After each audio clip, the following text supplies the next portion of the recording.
katanya mungkin saya lebih muda tapi hanya pengalaman aja yang duluan. Jadi di sini saya tidak menggurui, cuma kita sharing aja selama saya tanam sampai profitnya mungkin ataupun kendala-kendala yang saya alami kemarin. Jadi sebelum saya bahas ke arah sana, jadi dulu pernah sih ada keraguan selama 1 tahun belum tanam, Mas Oki udah duluan. Setelah saya browsing, saya pelajari dengan tiap ini saya googling, belajar.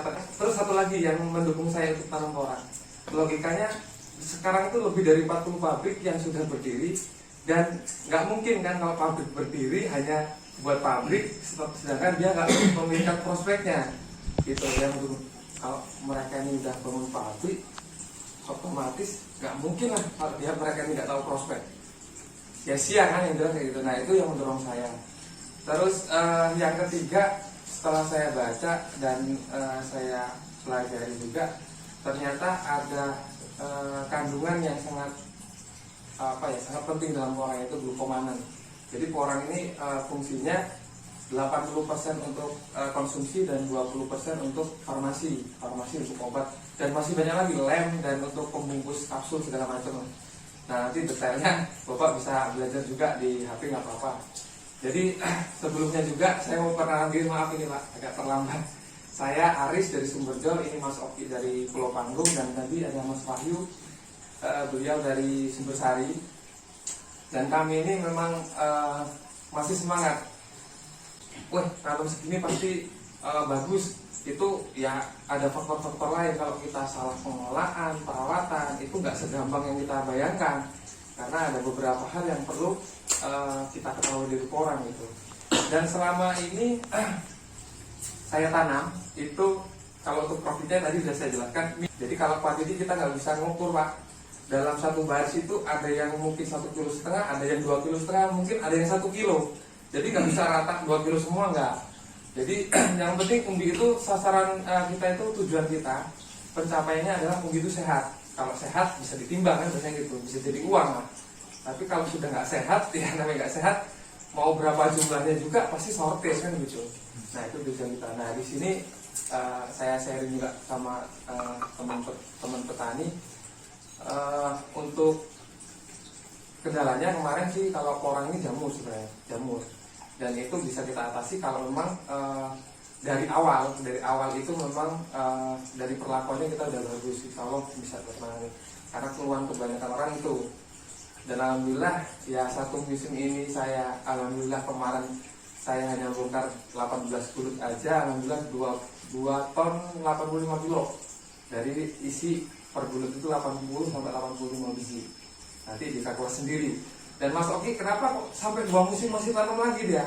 Pasti dia punya akumulasi sampai ya alhamdulillah ya, kita bukan ini apa-apa, bukan untuk motivasi aja. Beliau ya dikit-dikit sudah punya kaki sekarang sebenarnya, dari manajemen yang bagus, perlakuan yang bagus. Jadi target kita untuk tahun ini ya paling enggak kita dari bibit kayak contoh di sini nih Pak. Jadi ini saya memang ambilkan yang dari bibit dan hasil produksi biar nanti lebih jelas lagi. Jadi kemarin kami tanam dari bibit segini, dia kalau di tempat kami tadi NDPL di sana 625an. Jadi di sana itu dari bibit segini bisa sampai 182 kilo. Itu Pak. Cuma kita buat minimalisir aja lah, buat sekilo. Makanya saya nanti sarankan untuk tanam ya paling enggak bibit yang ukuran segini lah, isi 100 lah. Satu kedai isi 100 butir. Dan satu lagi kendala pertama dari pemilihan bibit. Bibit itu penting. Biasanya orang asal beli, entah itu murah, entah itu apa, atau beli aja, ditunggu nggak tumbuh. Nah itu yang paling penting, pokok pertama. Karena ada beberapa kata ini yang memang diambil belum dorman. Dorman itu mati. Iya, karena seharusnya bibit yang bagus, yang super itu nggak hanya besar. Bibit yang memang dihasilkan dari kata yang benar-benar mati, dorman. Jadi batang mati, ini rontok. Nah itu baru bibit super. Dan kebanyakan orang kan kita nggak tahu asal beli bibit. Iya, atau ditanam kok nggak tumbuh-tumbuh. Nah itu salah satu faktor kendala dalam menanam koran. Makanya pemilihan bibit itu sangat-sangat penting.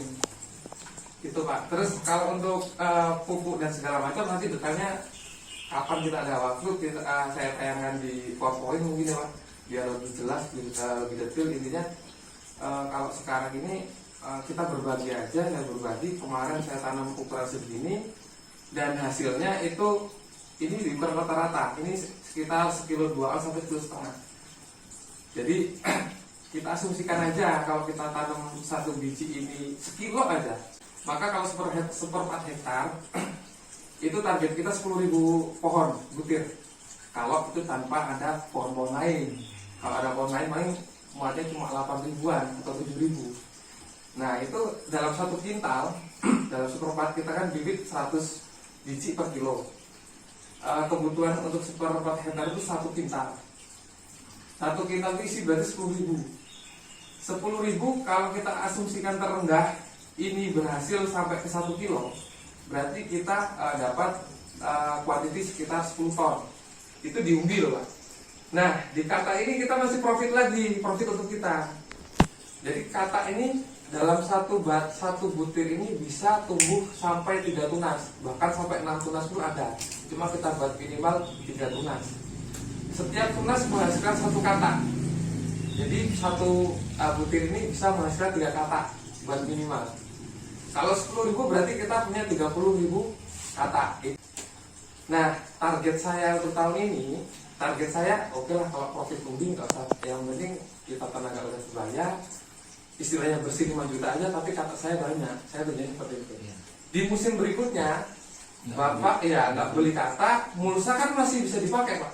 Jadi mulsa yang bagus itu biasanya 2 kali pakai. Jadi sekali pakai sebelum bongkar kita gulung, musim kedepannya kita masih bisa pakai. Nah itu keuntungannya. Kalau saya pribadi sih Pak.